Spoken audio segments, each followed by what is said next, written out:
Allô les gens, premier vlog qu'on va faire pour l'instant sportif. J'ai eu la chance cette fin de semaine de me rendre lors des journées du samedi et du dimanche au championnat canadien de cyclisme sur piste au vélodrome Sylvan Adams à Bromont. Puis je vais vous amener avec moi pour les compétitions d'aujourd'hui.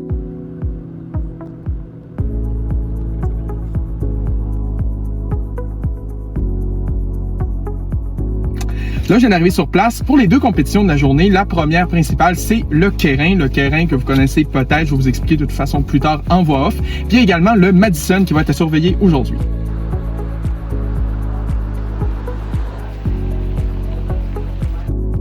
Une des disciplines principales lors de cette dernière journée était le Keirin. Disputée sur 6 tours, elle consistait à une course composée de 6 athlètes qui devaient suivre pendant les 3 premiers tours une motocyclette électrique. À la fin des 3 tours, la motocyclette s'écarte et laisse partir les coureurs pour 3 tours à pleine balle. Pour ce qui est du Madison, c'est une épreuve qui se court sur 120 tours pour les hommes et 80 tours pour les femmes. La compétition consiste à une série de sprints intermédiaires disputés à intervalles de 10 tours où les coureurs sont placés en équipe de 2. Au cours de l'épreuve, les deux membres de la même équipe vont se passer différents relais en se tenant la main, permettant à l'un ou à l'autre de se donner un élan pour plus tard les aider à effectuer un sprint.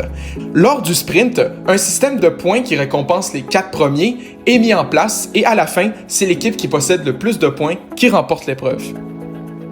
Lors des compétitions du samedi soir, j'ai notamment pu assister à la finale du sprint par équipe et de l'omnium.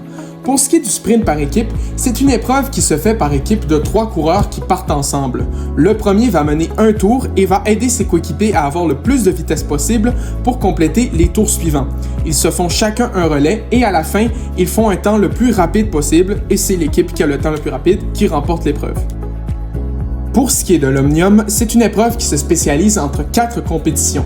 Une course de scratch, une course tempo, une course à élimination et une course au point.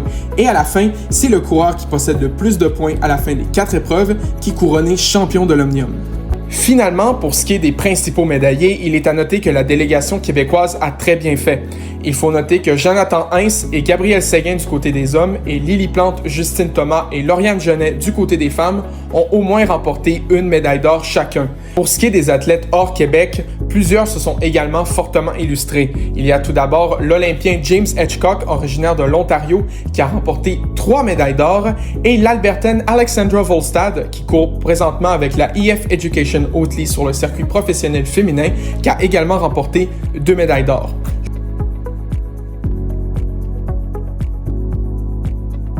Pour conclure, je peux dire que j'ai absolument adoré mon expérience lors de ces 2 jours de compétition au Centre national de cyclisme de Bromont et j'ai déjà hâte aux championnats québécois de cyclisme sur piste qui se dérouleront le 7 et 8 mars prochain.